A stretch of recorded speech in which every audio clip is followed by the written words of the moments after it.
I grew up in Belgium and I didn't fully appreciate what was on my doorstep until I came back as a parent. Most people, when they visit Belgium, they go straight to Bruges or Brussels, and don't get me wrong, for good reason. But today I'm going to take you to a region that most tourists completely miss, unless you're from a Commonwealth country. And in that case, you probably already know why this region is so significant. I'll be taking you along to West Flanders, a region that is moving, educational, and honestly very underrated. This would also make a perfect world schooling day for your kids, and I'll explain you exactly why as we go. First up is Tyne Cot Cemetery, or as we call it in West Flanders, Tyne Cot. This is the largest Commonwealth war grave cemetery in the world. There's about 12,000 soldiers buried here, and on that wall you see over 35,000 names of soldiers whose bodies were never found. And this is a way to honor them. And families from the UK, New Zealand, Australia, South Africa, for example, they still come here to honor their family members. It's a very impactful place. It's really a place you have to experience in person. And for homeschooling and world schooling families especially, I'd say this is appropriate from around age 7, old enough to really grasp the scale of what happened, and young enough that it plants a seed of empathy that stays with them. And we visited here with our kids who are 6 and 4 at the moment, though my 6-year-old is turning 7 very soon. And you could tell that especially the oldest really started to grasp the gravity of what war is and what it did to the people. I think it was a very good introductory way to explain to her what war exactly is, because we've tried in the past and we've talked about the different wars in the world. Could tell for her it was just a really odd concept because obviously she's never experienced war. She had so many questions about it, and as I was talking about it, after a while she'd just be like, I don't want to talk about it anymore because it's just so heavy. Like, she couldn't understand why people would deliberately hurt each other. And I think taking her to these places for her, it really just kind of made it more real, and she could see pictures, she could see artifacts. I could see that she started to form an image in her head of what it was like. And next, just a very short drive away, literally just 5 minutes, is a museum called Passchendaele 1917. This museum is actually very interactive for kids. And here at the museum, kids 6 and under can enter for free. There's a fee for adults. I believe it was about €13 when we were there. And it comes with an audio guide included. So you just basically scan your audio guide and that's how you listen to get more information. The name of the museum refers to a major battle around this area where so many lives were lost. The museum has incredible preserved artifacts and immersive displays about one of World War I's bloodiest battles.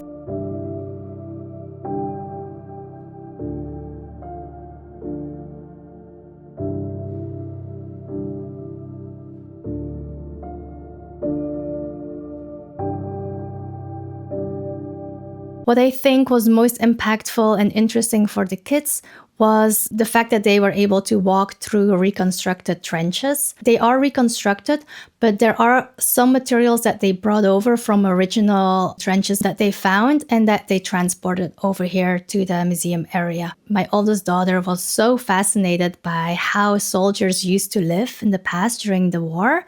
And every little nook that she could go in, she just wanted to go inside and see what it was like. Even though I wasn't very big on entering some of these dark, small spaces, but she was really interested and motivated to see what it was like. So obviously I joined her.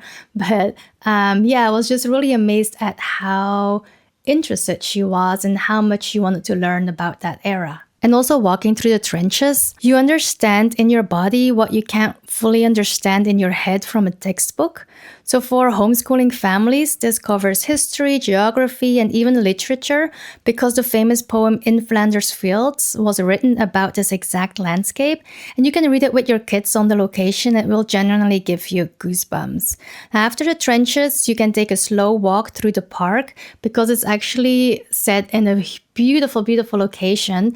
And we were there right now in April. Trees are blossoming and it is just real magic. And it's just unbelievable, the contrast, right? Like how they went from complete destruction more than 100 years ago to now when you walk around there, it's just, you feel so peaceful and calm. While, so many years ago, when you think about it, this was completely ruined. There was nothing left of this area.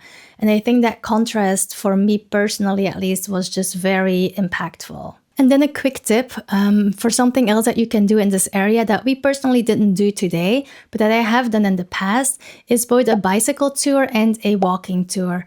So there are signs everywhere for bicycle and walking tours, and it's pretty easy to follow. The countryside in this area is just so beautiful. It's stunning, it's peaceful, and it's really great for slow travel. So yeah, I think it would be really nice to do this tour on a bicycle as well, or just walking if you have the time to do so. I definitely recommend.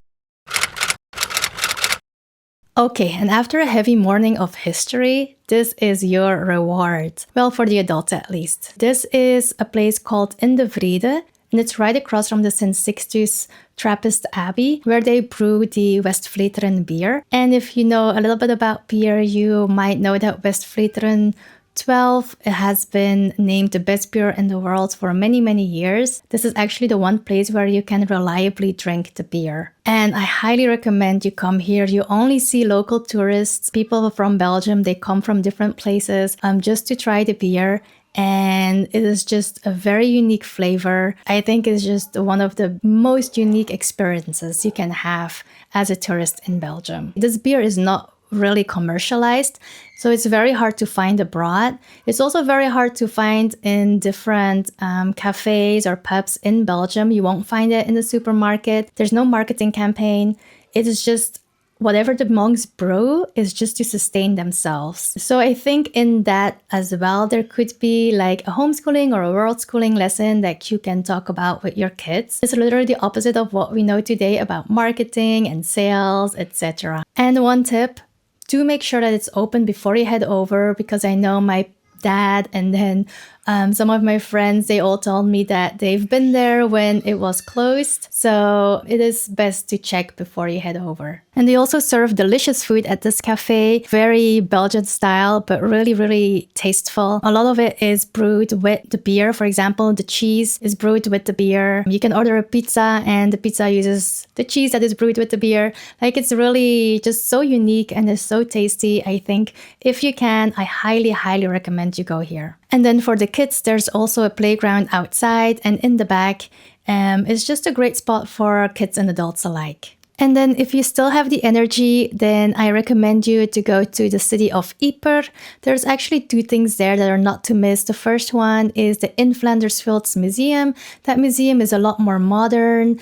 It gives you a different kind of experience of what World War I was like, and it goes through it chronologically. It's just a different type of museum experience. So I also highly recommend that one. There you can also climb all the way up the bell tower, and you have really amazing views of the city of Ypres. And around 8 p.m. every evening at the Minning Gate, there is the last post, and the last post is played in remembrance of all the fallen of World War I. So whether you're world schooling or homeschooling or just looking for some meaningful or educational travel, this is a day that I promise you won't easily forget. And if you found this useful, give it a thumbs up, as it really helps the channel. And if you plan a family trip to Belgium, drop a comment below. I'd love to help. See you in the next one. Bye.